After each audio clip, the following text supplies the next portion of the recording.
Shalom bien-aimé dans le Seigneur, Francis Ngawala, votre serviteur depuis Kinshasa. Nous sommes en train de parler sur le chemin de la grandeur et cet avant-midi, j'aimerais parler sur les hommes qui entourent le grand ou les hommes du grand. Alors, j'ai déjà parlé sur les collaborateurs, j'ai parlé sur les fanatiques, mais aujourd'hui, je voudrais vous parler sur les sympathisants. Qui sont les sympathisants? Que font-ils dans votre vie? Vous serez peut-être étonné, mais dans la vie d'Abraham, parmi les gens qu'il a eu comme sympathisants se trouvait Lot. Lot, à part le fait d'être membre de famille, c'était un sympathisant. Parce que lorsque Abraham a décidé d'obéir à ce que l'Éternel lui avait dit, il est parti avec Lot. Mais Lot n'a jamais compris le principe des autels. Lot n'a jamais compris pourquoi il partait. Lot n'a jamais compris où ils allaient. Il a juste fait confiance, il a suivi. Vous savez, dans la vie de chaque personne qui accède à la grandeur, vous allez trouver des sympathisants. Des sympathisants, ce sont des personnes qui assistent même à vos réunions sans se sentir concernés.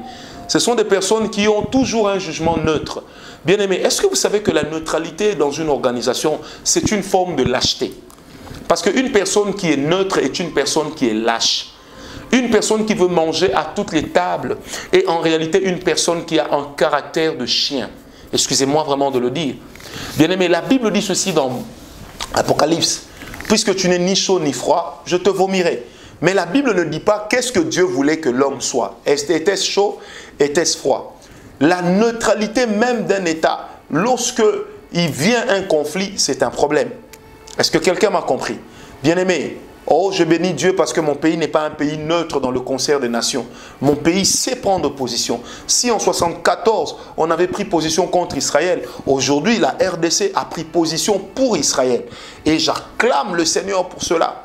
J'acclame amplement le Seigneur pour cela.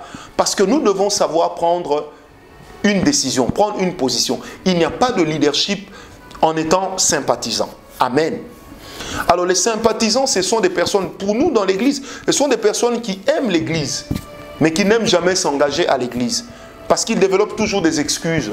Ils diront non, moi j'aime pas l'église, les gens parlent beaucoup. Non, à l'église les gens critiquent. À l'église les gens, chacun se mêle de la vie de l'autre. Mais c'est normal, vous êtes en société. Une fois que Dieu vous distingue, il faut que les gens essayent de savoir qui vous êtes. Alors les sympathisants, ce sont des personnes qui, dans l'église, n'abandonnent pas leurs péchés. C'est pourquoi il ne faut pas compter sur les sympathisants. Et quand vous prêchez, ils ne se sentent pas concernés. Ils se disent c'est pour les autres. Même là, quand je parle, ils disent oh tiens, ça doit être pour Hardy, ça doit être pour Jenny Lelo, ça doit être pour, je ne sais pas moi, Isola ou pour qui que ce soit. Ça, c'est des sympathisants. Ce sont des personnes qui ont toujours un pied dedans, un pied dehors. Les sympathisants sont des personnes que vous trouvez aux côtés des grands. Mais ce sont des personnes indécises. Ce sont des personnes dont l'engagement n'est que ponctuel et limité vraiment dans le temps. Ce sont des personnes qui sont comme ça. Dans nos églises où les sympathisants sont plus nombreux que les autres, des fois ils détiennent même des cartes de membres.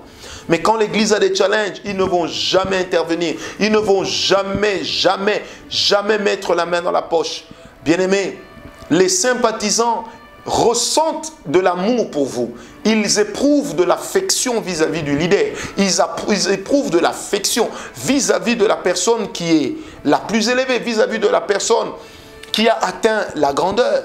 Malheureusement, ce sont des personnes qui ne pensent qu'à elles-mêmes. Est-ce que vous savez qu'un sympathisant, en réalité, c'est un égoïste qui ne pense qu'à lui-même? Il ne pense pas aux conséquences de ses actes sur les autres parce qu'il se dit « c'est ma vie ». L'apôtre Paul disait « tout m'est permis, mais tout n'est pas utile ». Le même apôtre Paul a encore dit ceci « je peux faire tout ce que je veux, mais je ne ferai rien pour constituer pour l'autre une occasion de chute ». Or, un sympathisant, qu'il soit pour toi une occasion de chute ou pas, il s'en fiche. Et il a toujours l'habitude de dire « c'est ma vie ». De toute façon, je n'ai pas de compte à rendre à quelqu'un. Détrompe-toi mon ami, sur terre, nous avons tous des comptes à rendre les uns les autres. Et si tu ne veux pas rendre des comptes aujourd'hui, même devant le tribunal de Christ, tout le monde verra ta vie et tu rendras compte de tout ce que tu auras été et de tout ce que tu auras fait. Bien-aimé, si jamais un jour Dieu devait prendre le film de nos vies et le projeter sur CanalSat, sur un canal gratuit, combien d'entre nous auraient encore la capacité de parler devant les gens? Bien-aimé, que Dieu nous sorte de l'esprit des sympathisants. mais que Dieu nous rende forts et que nous soyons de vrais leaders. Tu crois en la grandeur, les sympathisants existeront, mais gère-les avec sagesse. Paix et grâce sur toi, que tu réussisses aujourd'hui au nom de Jésus.